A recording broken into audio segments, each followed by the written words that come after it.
welcome to Ascension Incubator, a place where we explore all the different places of awareness.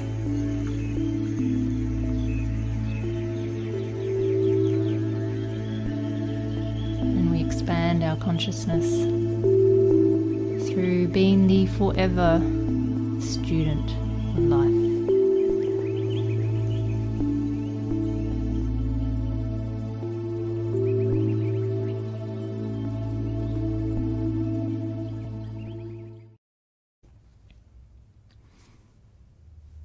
Hello everybody, how are we?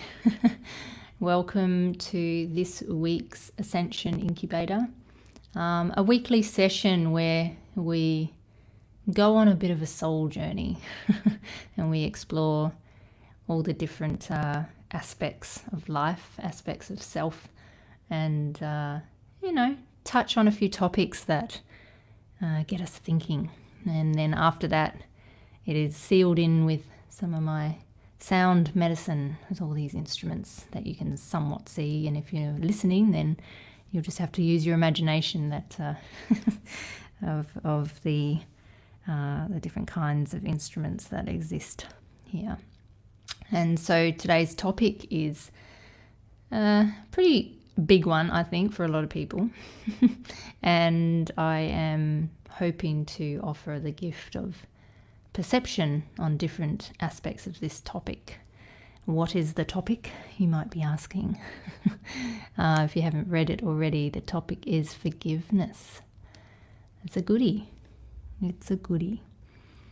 And so as we explore the topic of forgiveness, I take us through a little bit of a journey of that, and then we jump into a bit of a sound. We finish it and seal it off with some sound. So welcome to Ascension Incubator. I hope that tonight's session is what your soul needs to hear at this point in time. And so let's look at the topic of forgiveness.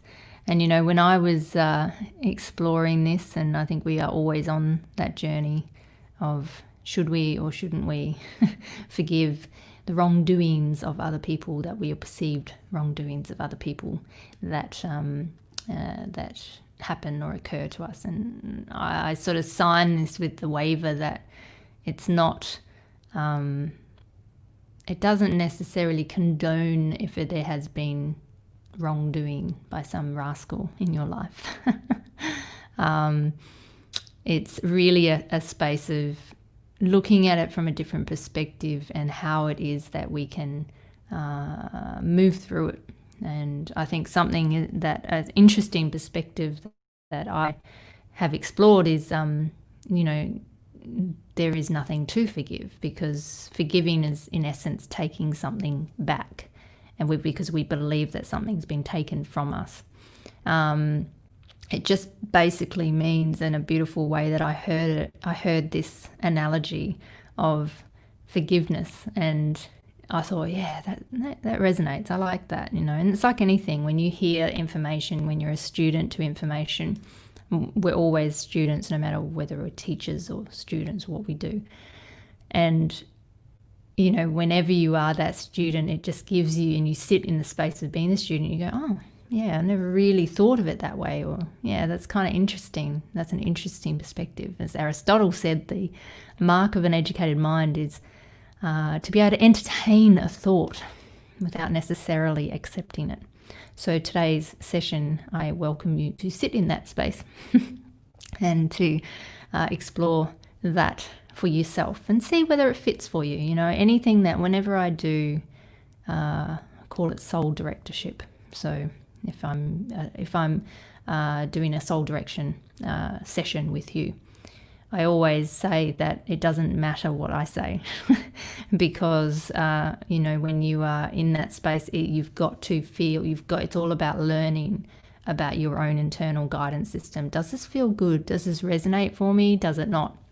And as you explore that and you allow yourself to feel into your own internal guidance system, that's going to be the thing. And that's when I teach this and when I work one-on-one with people, This is the guidance I give, is that I teach you information on soul directorship, but ultimately, I don't expect you to always agree with me just because I'm teaching you something. I expect you to be open to allowing your own internal guidance system to see how it feels for you, because we're all exceptionally different beings. If we were all the same, then I've probably heard that saying that, it would be a very boring place. Probably a lot more peaceful, but but boring. So, in the topic of forgiveness, one of these things is that I heard, and for me, it dropped in, and I went, yeah, that feels right for me. So I'm going to share it with you. And basically, it just means when we are feeling like we need to forgive something, or there's something the wrongdoing that's occurred in our perception, it just means that what's happened is we have stepped out of our alignment of our source energy. Because when we are out of alignment, we find a reason. We look for something to blame. We look for something. And it's not saying that if something happened to you that they shouldn't have treated you that way. That's another topic, but it's not. It's all about, and I do this teaching where you tap into your soul. How would your soul's spirit react when you integrate with the feeling of that in your soul? You say to yourself, this is my human self, and then this is the soul self. This is the soul version of me. How would the soul version of me react to this situation? Really, our soul, our spirit, whether it's, oneness or God or source, is that there wouldn't be a reaction, because they're always in constant alignment with source energy. They're always in constant alignment with themselves. So it's not going to even be a topic. And ultimately, and it's, and in some ways, when you're in that kind of realm, the spiritual realm, the source realm, if you're source energy, say, okay, go with me on this. If you say if you're God, if you're source energy, you're not going to have the same experiences as what we have here on this planet. In many ways, we are at a galactic and a universal level. We are leading the way, even though it feels like we are somewhat backwards. We are leading the way in going through some really tough journeys and in the human experience, and some really challenging experiences. And I feel that at a universal level, there's different levels of school, and we're kind of in that school on this beautiful blue planet that, this is the kind of planet that you would call the boot camp planet, and that we are ultimately, we are blood, sweat and tearing our experience here, because there are many different kinds of people, and there's very different experiences, and we're operating from a different level of consciousness, and it rubs everyone up the wrong way, and then sometimes it doesn't, and then sometimes we reach, and having that contrast in itself is really a beautiful gift for us. And so this school, if you like, of our planet is often the greatest teacher for us, because we get the gift of contrast. So looking at the concept of forgiveness, it actually doesn't have anything to do with the other person, what they did, how they acted, how they treated you. But at the same time, it has nothing to do with them being in your life either. You don't have to sit down and forgive them and share and express that if you feel that it's healthier for you them not being in your life. Well, you don't have to necessarily participate in an exchange in order to go, through the forgiveness process. And it's asking, this is the thing, is asking myself the question, I've had this before, that I've said, I suppose, to people in my life at certain times that I can love you, but I don't need to have you in my life. I can have love for you. But I don't know if you haven't experienced that and embodied that feeling that you can really truly have love for a person, but they don't have to be in your life, then that's a really beautiful place to be in. But most times it's it can be just word candy, and not really embodiment of that. But when you truly embody that, you get the profoundness of what it is I'm saying there. And we've always got to remember that we are in this process of the evolutionary ladder of self. I call it. And, we go from level 1 to level 8, and we have this constant level 1, level 2, 3, 4, 5, 6, 7, 8. And then we go back to level 1 and we go back up to 8, and we're doing really well. We're meditating every day. We're forgiving everyone. We're doing great things. And then we back down to level 1, and it is ultimately when you go through that process, and I've been through that process myself, and I'm sure that there are people out there who have been through their own process of, perceivably forgiving someone, when really it's about a misalignment within our own self, because source energy wouldn't need anything to forgive. It doesn't condemn you for the actions that you make here on this earth. It's just, it's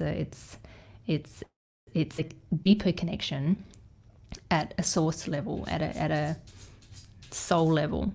And at that soul level, you realize that your soul wouldn't have the reaction that your human self is having the reaction with. And when you can just it's almost like a sensory exercise, and you go through this sensory exercise of identifying whether it's your human self and the human self reactions, which are all completely normal in this world. And when we are in that keep going. My dog is knocking on the door. She's trying to come in. You can do it. Push the door open. So you'll hear a bit of scratching until she finally gets the door pushed. So yeah, in that sort of journey, if you like, between that partnership of, there's two versions of us really. We've got the human version of ourselves that has a normal reactive state. Yeah, it's PP. Ruth's saying PP. Yeah, she's. Thank you. Here we go. Okay. All right. I think she's settled. Without fail, every time I do these, she's normally she's just lying down, having a sleep, or barking at someone at the front. But then when I'm doing this, she'll in and out of the room. So I have to find a balance of leaving the door slightly ajar for her. Yeah. So anyway, it's that journey, like I said, of the two parts of ourselves, the soul version of ourselves and the human version of ourselves that has the reactive state, that are completely, in some respects, in this realm, it's normal for us to be reactive if someone does something bad, or we put them in the bad label and we put them in the good label. And so it's kind of that bucket, if you like, of how we are conditioned to react to situations, or conditioned to react to, particular events.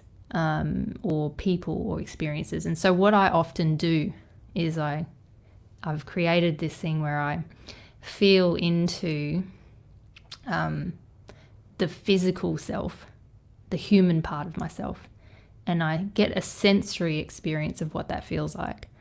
And then I feel into the source energy self, the source part of me, the light energy, the being that is, embodied within the physical body, the soul. And I tune into that, and then I feel what that feels like on a sensory level. And they're very different when you start doing this as an exercise. They're very, very different sensations, and it can actually help you snap out of a situation quite quickly. And that's not to say that I don't go back down to level 1, and then can work my way back up to 8 and be all one, all is one, and everything's beautiful and connected with source. And then I go whoop, back down to level 1, where it's very much that physical base level experience of life. So yeah, it's one of those. I take a dichotomy view. I like to take a broad view of how we look at our existence, because it's way bigger than I think, and to certainly not professing to know it all at all. In fact, I've reached a point in my life where I know nothing at all. So we're all just figuring it out as we go. And this is as far as I've gotten my experience and how I've figured it out, I suppose. That how it goes. So it's it's this experience between the physical self and the soul version self.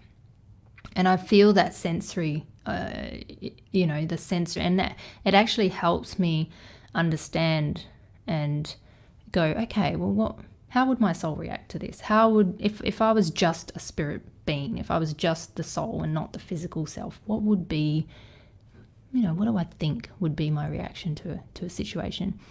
And you got to always remember, we're always this work in progress. We're always in this process of ascension and going up, going down, going up, going down, 2 steps forward, 2 steps back.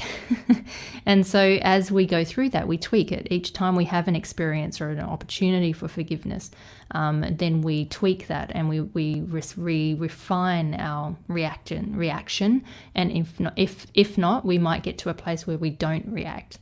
And like I said, the act of forgiveness in our human version of ourselves is in fact part of the teaching. We need that experience in order to realize it's got nothing to do with the other person.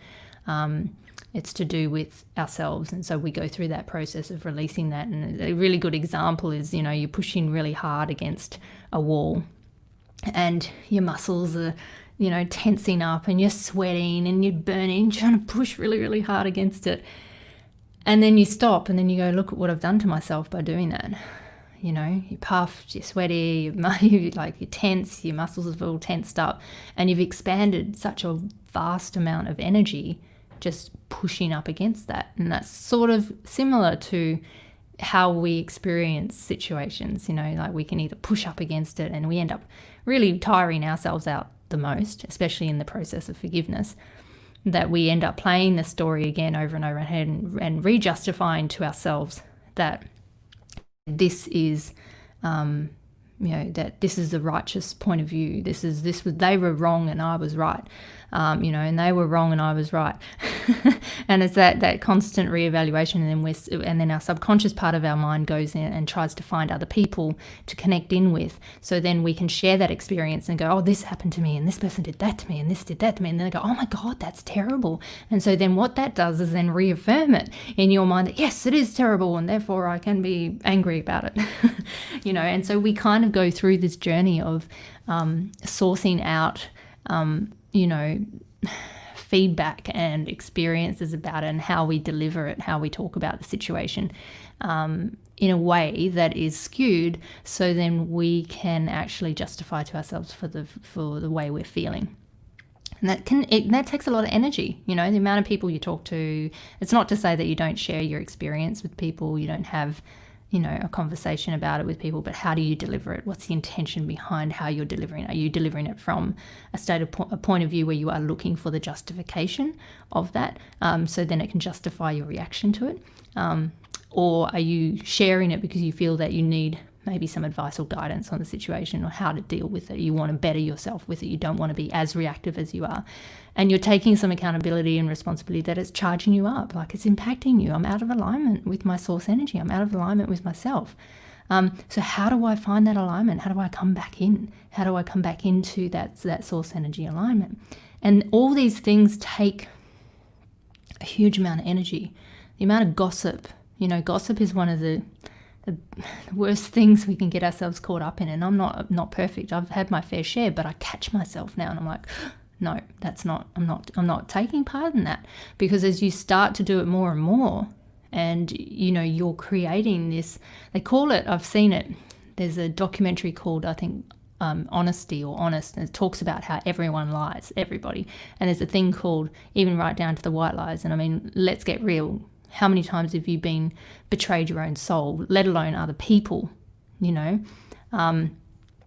so how do you watch yourself in those situations? How do you engage? Because that feeds the collective, that interacts with an energy that is building like a snowball effect, and you partake in that.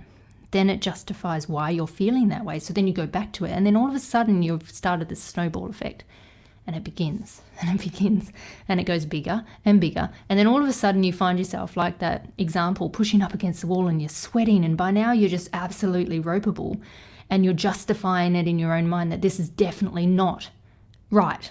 They were bad. And look, I'm not saying that crappy things don't happen to us in the world, bad situations and things like that happen. It's it's a vibration. And exactly, yeah, like Marcel, you're saying, the word in the matter, energy in the matter, exactly. And our words are carrying a vibration. You know, when I first discovered this, when I was on my journey years and years ago, I've been doing it for a long time, but still plenty of time to, still a long way to go. But when I discovered the impact of our thoughts, the impact of our words, I actually went through a period where I didn't want to talk at all. Because I was like, I don't want to enter the collective. I don't want to impact it in that way. And I just got so overwhelmed by what it was I was absorbing and learning when I had that awareness, in that, it's thank you, my beautiful cousin, I love you. And it's one of those things that when you become aware of it, the impact, and this is all tying back to how it is we interact, and if we get into a gossip circle and what we say and how we say things, like when we start that process of the self-evolution process and we start becoming the inquirer of self, we shock ourselves. I don't know about you, but part of my journey, I've been like, oh my God, Tennille, stop it. And I'm like, stop saying that. And then you start to actually begin to become your own monitor. You watch yourself because you're really becoming more mindful. And it's not to say that you don't fall off the wagon sometimes, right? You don't fall off the wagon and you don't say something that you probably shouldn't have said. But the difference is, as you do this journey, is that you become more aware of what it is you're saying.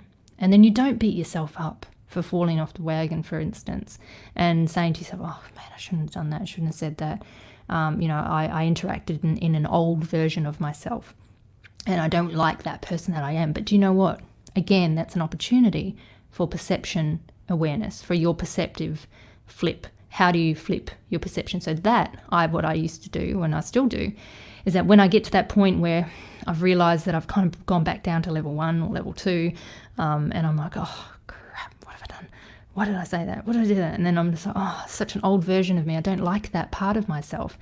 And then what I ended up doing is I used that perspective and I went, no, hang on, contrast. This is the gift of contrast. It's showing me again who it is I don't want to be. And I start to see it more and more clearly. I start to see it with clearer eyes and I feel it and it starts to move through my body. And I'm like, oh my God, okay, great. This is an amazing experience that I've just had because I'm getting the gift of contrast of who I don't want to be anymore. And sometimes, because of the way we are, we need a 4x2 across the head. I don't know about you, but I do sometimes. And it's like a 4x2 across the head, and to really sink in. And sometimes it takes a lot of takes, like a lot of hits for me, because, we are operating in an old behavior pattern. The neural pathway has formed in our brain. It takes 6 weeks to form a new one and then 6 months to make it a habit. So it becomes a redundant habit, and then the body memorizes that as a memory response. So unless you are repeating this work and trying to reset the thought patterns and reset our responses and our reactions to things every single day, you're going to fall back. And even when you do it every single day, you're going to fall back. But in fact, it's not falling back. You're falling forward because now all of a sudden you're seeing it and you're seeing yourself. And I remember when I saw myself for the first time and I'm like, oh my God, is that me? And I was just like, that's terrible. I really need to change. I don't want to be that person anymore. But what a gift that is. And it doesn't stop. I still have that today. I still have moments where I'm just like, I really don't like that part of me. And then I'll pray or I'll meditate. I'll talk to God, I'll talk to spirits, and I'll spirit God, whatever you want to call it. And I ask for atonement, and I atone, and I say, I want to be a better person. I want to be a better person. I know I'm always a work in progress, and that is the growth. That is it. And knowing when we are, I think the danger in this world of spiritual consciousness, whatever you want to call it, and the thing that I've observed is that it gets overlaid with ego, but spiritual ego. And then we're doing things because it's super spiritual to do it, and we lose the essence of, really why we do what we do. And then it becomes an ego journey. And the ego is very, very it can morph and shapeshift in so many ways that it tricks us. And then it tricks us into thinking that we're still doing something super spiritual, but, there's still some level of self-serving upon there. And, we're doing it because there is some kind of agenda attached. And as we begin to, I suppose, go through that journey, and we realize that, and we're like, caught you out. I know that's my ego now. So, and it's a constant journey between the spiritual self and the ego self. And I think that ego is still important, but it's how we use it in a healthy way. So do you think in those moments we get to grow up those parts of us in alignment to the feeling and the reality? We get to grow up those parts. Yeah, definitely. I think that we go through I always refer to it as a spiritual staircase. And it's a spiral staircase, and it's kind of like it's probably, let's just say it's yay high, and it goes around, and we go up, and then boom, and it goes again, and then we go up again. And what we're doing is we are actually moving forward, and we're growing, but what's happening is we are seeing it from a different viewpoint of wherever we're at on that spiral ladder. And so this is why what happens to us when we revisit things. So things that we thought, how many of you have had this? I thought I dealt with that already. That's one of those moments that, when you have that moment thinking, man, I did the work on this and I'm still reacting to it. Why am I reacting to it now? I did so much self-work. That's the moment that we realize that we are always a work in progress. And so it's that spiritual staircase, that spiral staircase, that we get to see the same issue, but just in a different form from a different viewpoint, because we've gone up this staircase, right? And that's how I like to see it. It's because this constant kind of spiral staircase of evolution. But what I have done, which I'll share with you, is the 8 levels. So let me share with you what those 8 levels of evolution what I perceive them to be. And the thing we've got to remember is that these people we engage with, or the people we perceivably need to forgive, or we don't want in our life, or we want them in our life, or wherever it's at, you got to realize that every relationship has seasons. Okay, it doesn't mean that something's wrong with the relationship. It's seasons are completely normal. Sometimes they'll come into your life, and that saying, reason, season, lifetime. And it's trusting in that flow of that, and the ebb and flow of that. Maybe, I just caught up with a friend of mine after not seeing her for probably 3 years, and we picked up where we left off, and it's kind of, and I spoke to that, and I said, it's kind of the ebb and flow. It's just when it feels right, then it happens, and it becomes, it happens. It's where we're at, and we're all going through our own evolutionary journey that sometimes, space is sometimes the most beautiful thing that we can have, because you can't enjoy the music without the space between the notes. You can't even hear the music if you don't have space between the notes. So having that space sometimes gives us that ability to go, and allowing it to be that natural course. And setting boundaries is a big one. Setting boundaries and holding people accountable has nothing to do with holding love. Okay, I'll repeat that. Setting boundaries and holding people accountable has nothing to do with withholding love. But what happens is that, and I think I posted something about it the other day, saying that I'm willing to be misunderstood if it means honoring my truth. Misunderstood if it means honoring my truth, because I'm not withholding love. It's just a process that I'm going through. It's where I'm at in my life at that point in time, and it's trusting in the universal law.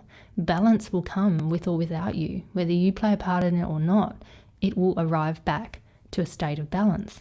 Example: if you've had a family member or a friend, someone close to you that was a really important person that suddenly is not there anymore, you wait. It takes a little bit of time, but you wait. Universal balance comes in, and all of a sudden you receive that kind of archetype of person, but in a different form, in some way, shape or form. For example, if you don't have a sister and or something's, you don't have the sister in the family anymore, they don't, if you've had a broken family, all of a sudden another form of a sister comes in the form, and she takes on that role as the sister. And that is where I love how the universal balance, how the universal balance works. The book Boundaries, I think understanding healthy boundaries, and look, I'm a recovering people pleaser, and you know, it is also deeply connected to the self-worth journey, and that's I think a tape. I call it a tape that we play in our head. It's a tape that you press play on, and you press pause, and you press play, and then you press pause, and someone else comes in and they press play on your tape, and then you press pause, and it just plays and plays and plays in a different form and different reaction. And so for me, that was, the self-worth tape, which I'm sure many of us can resonate with. And, it's when you start to recognize it as a tape that can be played and stopped. And the same with boundaries, that boundaries for me, my journey with boundaries has been a self-worth journey, that I didn't want to set the boundary to look after and take care of myself because I didn't want to upset the person, because then it meant to me that I wasn't loved and accepted. And so we find these ways of, ultimately everything we do is about love and acceptance, and the act of wanting to be loved and accepted. And it comes out in so many different varieties, in different forms. I'll give you an example of, there's if, for example, say you're a child in an environment where your parent would stop you from crying and say, stop crying, no more crying, so i.e. translation, don't show any vulnerability or weakness, therefore you are not loved. Now fast forward that into a boardroom, into a CEO position of someone who is perceivably a bully, perhaps, say for example, not all CEOs are, but for example, you've got this person who's a really kind of bully kind of archetype. And ultimately what they're doing is translating that window of when they were a child where the parents said, stop crying, stop it. They're translating that now in their adult life. This is how powerful it is. Translating it into their adult life, that they then interact in their relationships with this program. If you show any vulnerability or weakness, you are therefore not loved and accepted. So therefore, if I'm the bully and I'm pushing and bullying you around, and I come across with a really intense energy, and that's just me wanting to be loved and accepted. That's ultimately, so that's the extremes of where we go and how we translate the dialogue and the narrative of being loved and accepted. So, the big bully in might be someone, and then when I see that and when I understood that, and I don't anymore, but I used to work a lot in some of the top boardrooms in Australia and some in the world. And I was often the only woman and the youngest in the space as a board director. And I would experience this kind of archetype of a person. And what it would do for me is it would help me not have a reaction to that and feel bullied and feel, even though it's not necessarily perceivably right in the actions, and there's it's not necessarily great behavior, but it's their default behavior. And so what I would do and how it would help me interacting in that environment is that I would look at that with the lens of, oh, he just wants to be loved and accepted. I get it. But at the same time, I would also automatically mirror that behavior in a way and talk in his language so he would hear me. And this is how I was able to be quite successful at the time in my business career, with what I did for people to be able to hear me. I was in a boardroom where often the first impression, I've heard Snickers, like they're not the bars, the chocolate bars, but Snickers, like, as I walked in, because I was a young woman running a multi-million-dollar business, and I was coming in to talk to, some, probably at that stage, over 50, 60 plus year old men who'd been in the business world, a lot of experience, and probably looked at me like some young tacker, like, what does she know? But as soon as I started talking, I knew the language, I knew how to interact intuitively with that, and I was able to break open the door to be heard. And so what I'm sharing with that is that all came down to me understanding how people, different behaviors, different interactions, how we act out and play out the only real tape that exists, which is being loved and accepted. And it's just amazing when you start to see that and you watch people and you start to interact and you see it differently and you're like, whoa, okay, cool. I get it. And it really does impact how we react or respond to a situation. So going full circle now, the one thing I was going to go through is the 8 levels. Okay, so let me tell you, take you through these 8 levels. And in these 8 levels, the idea is that we go through these 8 levels on a constant. So this is the version of the spiral staircase, right? We go up and we fall down. We go up and we fall down. And that's just the whole journey. We're up, we're down. We go level 1, level 8, level 1, level 8, in different situations. And so level 1 is, how does this serve me? i.e. what's in it for me? What can I get? It's a physical base level. So this is where we are in a situation where items or material items, everything outside of ourselves is used to fuel our self-esteem. Okay, so we're wanting the items outside of ourselves to give us some kind of security and a sense of control. That's level 1. Level 2 is the masks. So this is where we begin defining ourselves and our identity by that which surrounds us. So our family, our friends, our environment. And at this point, we realize that sex is not love. At some point we were at that level where it's like it's not a love interaction. You begin to, at this point as well, you begin the slow journey toward the heart. And you begin to query, you start to go, well, why do I do what I do? What does it mean? And you begin a journey towards basically breaking down the old paradigms of who you thought you were. That's level 2. Level 3 is, how do I think? So you begin to step into the observation deck of self. This is where the self-inquiry is. You become aware of your thoughts, how they link to your reality. You realize the impact of your actions. And you begin to care more about what it is you put into your body, what you eat, and the connection between the spirit and the body. The next one, that's level 3. So level 4 is, how can I be of service? So this is where you offer service based on your spirit, whether it's in whatever your belief system is. It could be, being in service to God, or being in service to spirit, whatever it is, being in service to humanity, whatever that is. It's a service of something bigger than self. Meditation or prayer becomes regular in your life. You feel that connection to something greater than yourself, and then you almost start to live like a double life. So you're in the world, but you're not of it. Okay, so that's level 4. In the world, not of it. Level 5 is, you begin to create heaven on earth. Who's been there? And then you long for it. Once you go back to level 1, you're like, how do I create that again? You create heaven on earth, and this is where you live from your heart. So this is when you, and you do that by connecting with people, animals, plants, emotionally. You begin communicating with the energetic system, the energies of energy exchanges, and you begin to live from your soul.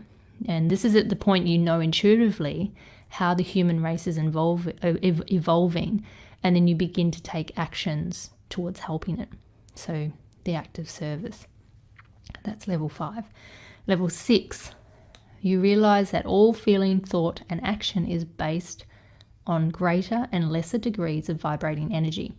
You're basically at a point where you can sense the intense vibrations from far away. So people's feelings, or people's, if you know someone that you can sense that they are in pain, or if they're feeling loved, you start to really feel that connection and the oneness, the connection of oneness. So you're really interconnected.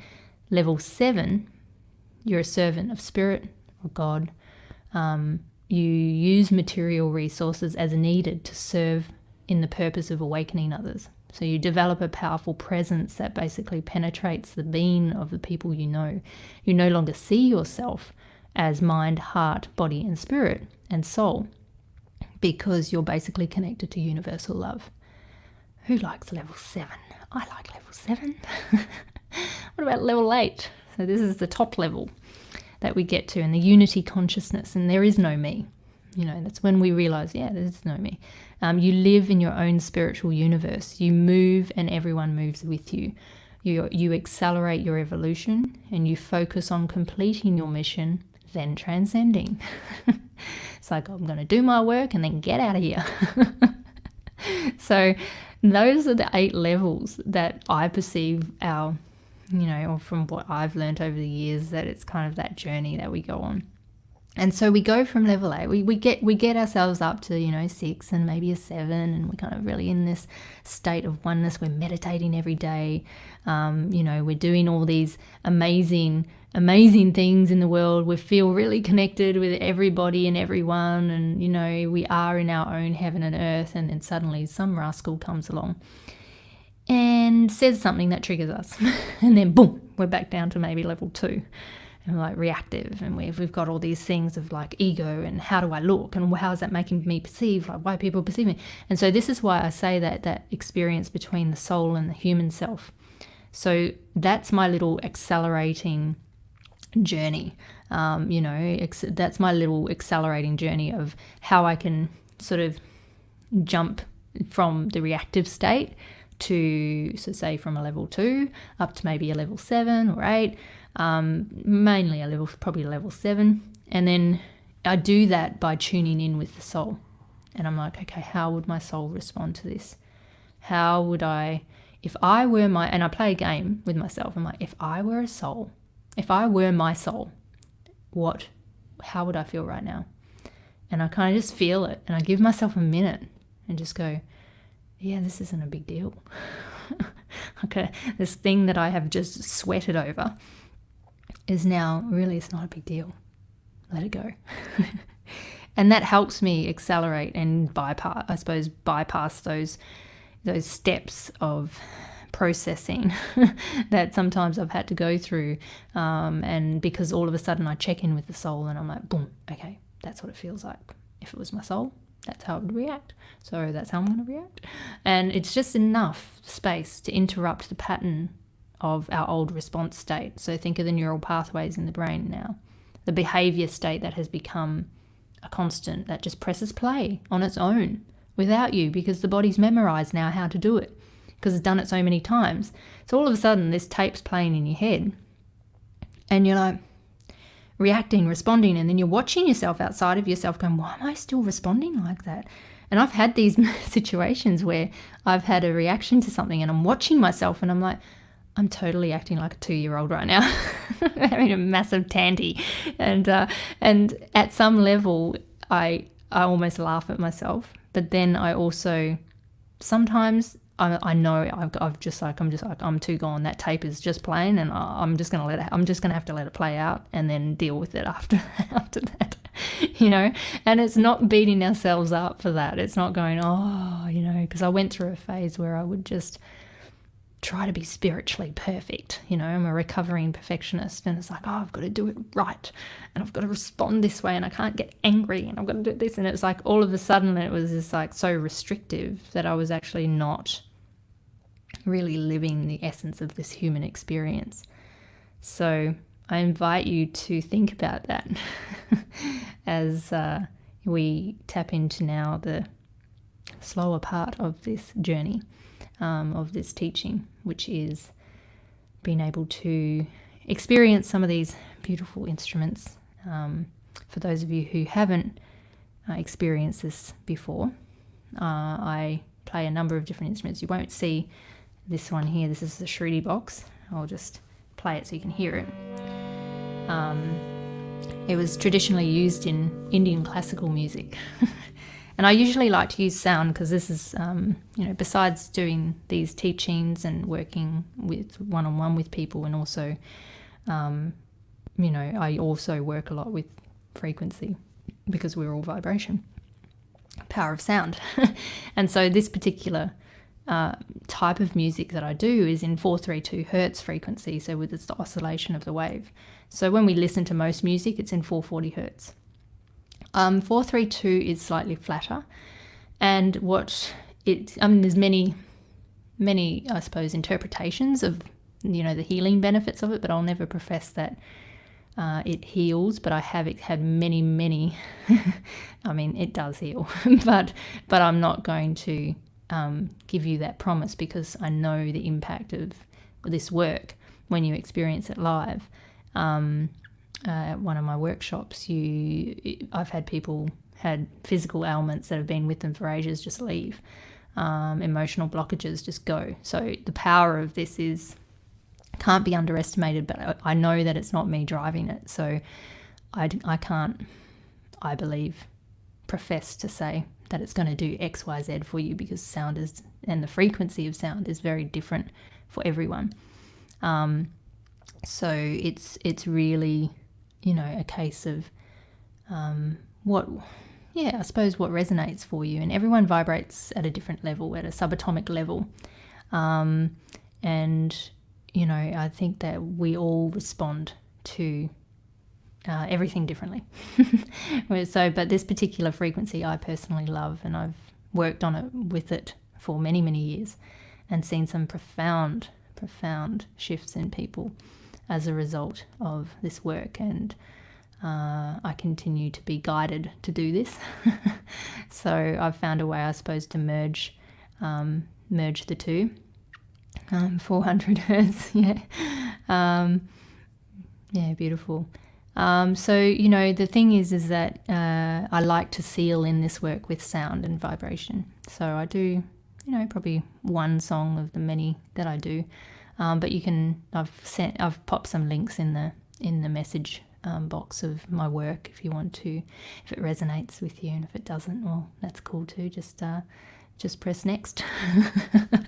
So tonight's one is, and all these different instruments around me, I'm not necessarily going to play all of them, but this is really a beautiful way for us to get into a meditative state and absorb and integrate the teachings that we've had tonight, because we've been very up here in the listening, in our high beta wave of the brainwave state. And so in that high beta wave is the doing and the learning and all of that. So now it's not going to happen immediately, because it takes about 20 minutes of this work for you to drop into delta and theta state, which is that nice oozy kind of deep trancey type state that you can get into, and usually 20 minutes after this work, and that is when it happens. And that's sort of when we see the reduction in cortisol, which is the stress hormone. So many of us live off the hormones of stress, and when you're living off that, it creates disease in the body. And so my goal with doing this work is to create a pocket of peace, even if it's just for a little window. So I invite you to now just slow everything down a notch, and you're welcome to have your eyes open or your eyes closed. Most people enjoy it with their eyes closed because they really get to hear it, and I hope that it comes through okay through the interwaves. And tonight's one is a beautiful song that I wrote many years ago. Kind of a meditative type song, but it has a beautiful prayer in it. It's got a little bit more, it's a little bit more up tempo than the other ones. Namo wa Renge Kyo, which is a mantra. So yeah, it's all about peace. So I hope you enjoy. You're welcome to close your eyes as we begin. And as we do begin, I just invite you to take in a deep breath into the belly, just to bring ourselves and settle ourselves in. And just notice where our minds are at right now, and the internal chatter that might be going on. As we begin to bring our focus and our awareness to our breath, and just even putting our hand on our stomach just to notice how our breath rate is. Is it slow? Is it shallow? Is it deep?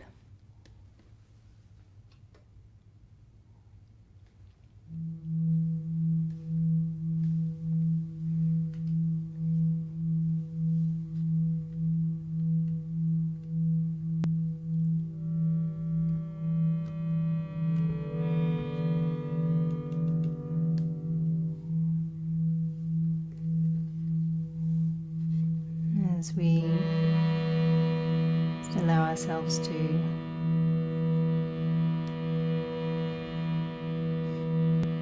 move into a space of receiving,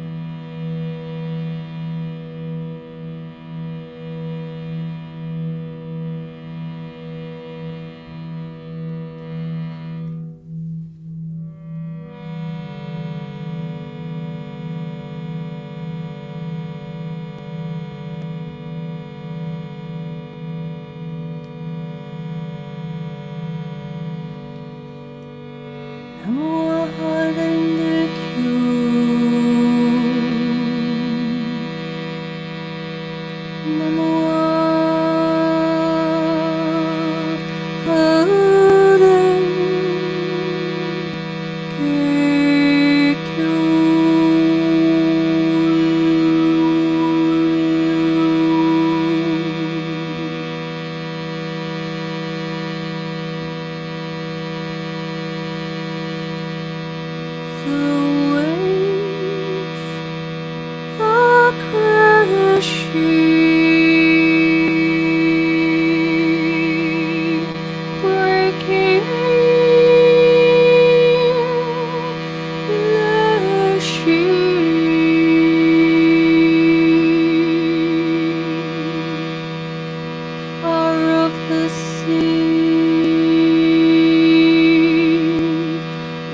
the land and sea, where awesome powers reign, I create my destiny and all I would attain. No more hurting you, no more hurting you, no more hurting you. No more hurting you, no more hurting you, no more hurting you. Shamanate, do Shamanate, do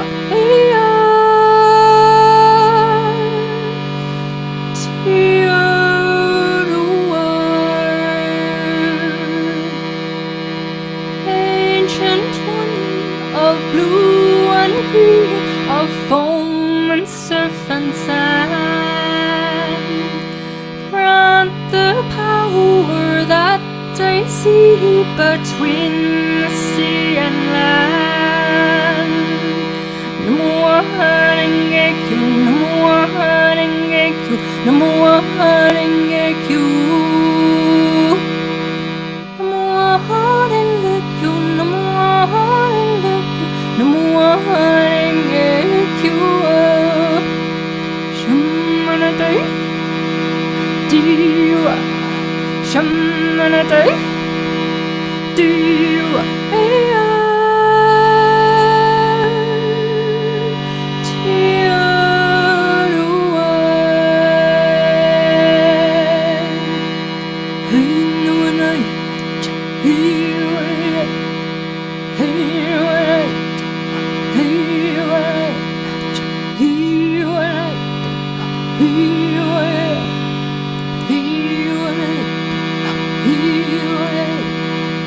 Take from me my energy that I so gladly give. Help me know your mystery and let my magic live.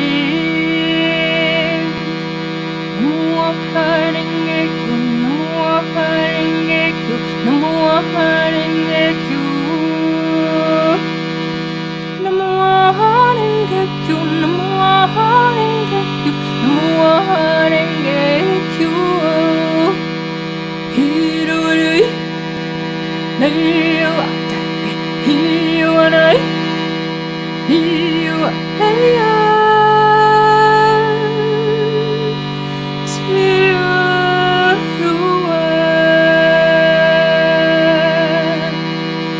Ooh.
We give gratitude to the infinite source, provider of all wisdom. We pray that the spirit of forgiveness teaches us the art of alignment with ourselves, to arrive at a place where we realize there is nothing to forgive.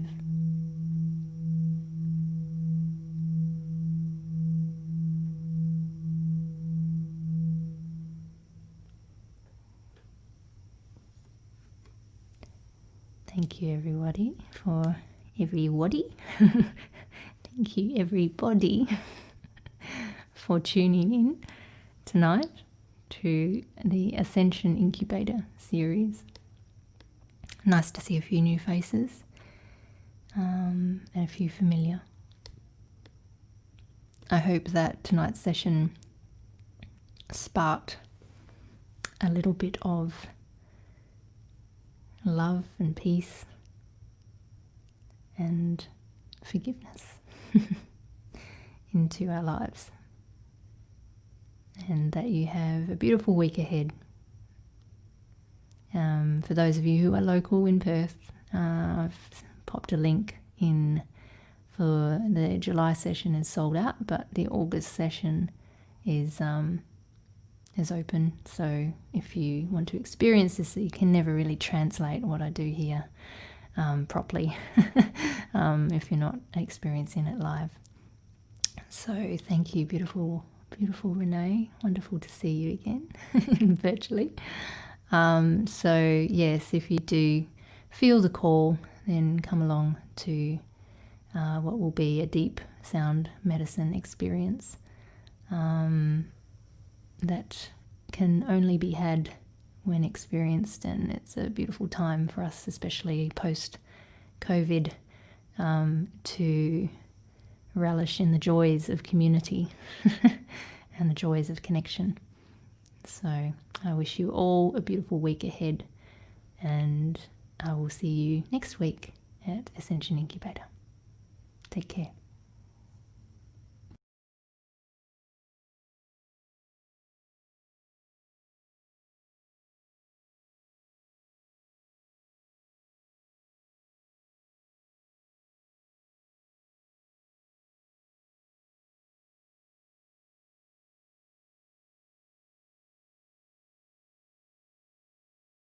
I pressed the wrong button. I didn't press the end broadcast button.